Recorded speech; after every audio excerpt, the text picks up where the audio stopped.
Bapak Ibu, saudara-saudari, anak-anak, adik-adik, sahabat kenalan yang terkasih, kembali bersama dengan saya Romo Kristoforus Hariliong. Kita akan merenungkan bacaan Injil secara sederhana pada hari ini, Jumat 22 Januari 2021. Bacaan Injil diambil dari Markus bab 3 ayat 13 sampai dengan 19. Apa yang bisa kita renungkan di sini dari dalam bacaan Injil ini? Dikisahkan dari dalam bacaan Injil, pada suatu hari Yesus naik ke atas bukit. Ia memanggil orang-orang yang dikehendakinya dan mereka pun datang kepadanya. Ia menetapkan 12 orang untuk menyertai dia, untuk diutusnya memberitakan Injil dan untuk menerima dari dia kuasa mengusir setan. Ke-12 orang yang ditetapkannya itu ialah Simon yang diberinya nama Petrus, Yakobus anak Zebedeus, dan Yohanes saudaranya. Yang keduanya ia beri nama Boanerges yang berarti anak guru.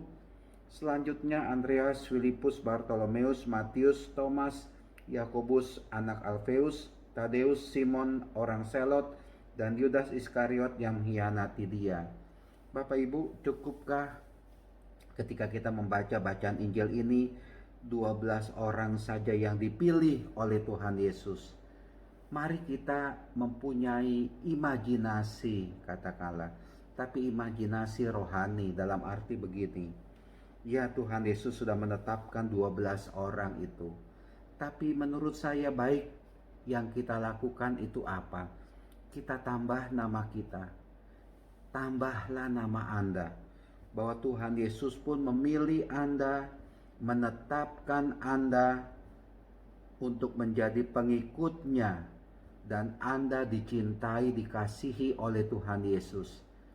Salah satu tanda yang konkret bahwa Tuhan Yesus memilih Anda, menetapkan Anda adalah baptisan yang sudah kita terima. Anda dan saya juga termasuk orang yang dipilih oleh Tuhan Yesus untuk mengikuti Tuhan Yesus.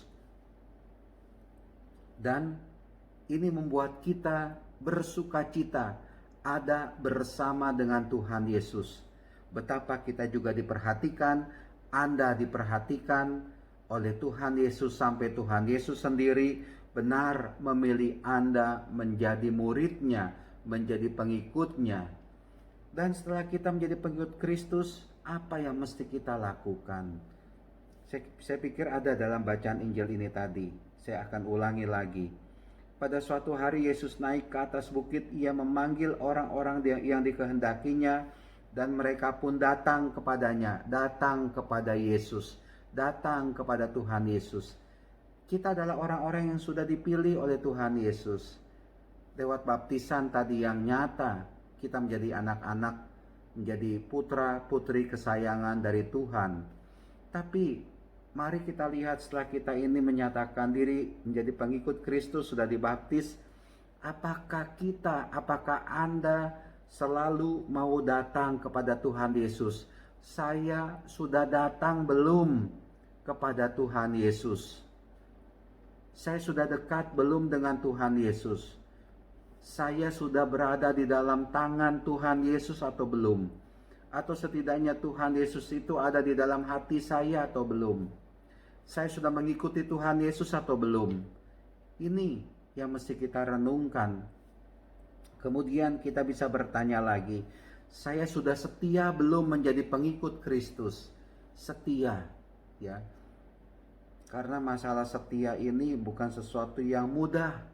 Banyak orang yang tidak bisa setia mengikuti Tuhan Yesus. Ya, itu memang hak mereka.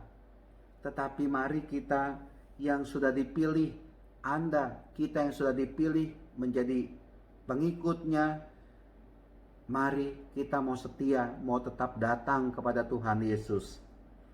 Ketika kita gembira, kita datang kepada Tuhan Yesus.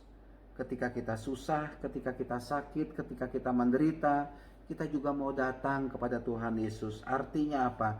Tuhan Yesus itu menjadi pokok bagi kehidupan kita. Tuhan Yesus itu adalah sumber segala-galanya bagi Anda, bagi saya, dan bagi kita sekalian.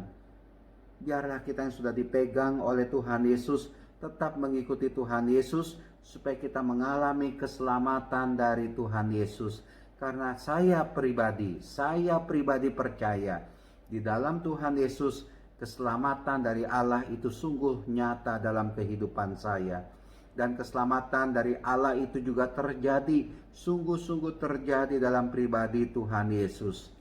Maka dari itu mari kita datang kepada Tuhan Yesus dalam arti kita selalu setia, mau tetap setia kepada Tuhan Yesus, menyerahkan hidup kita, diri kita sepenuhnya ke dalam tangan Tuhan yang menguatkan, membimbing, menyertai kita.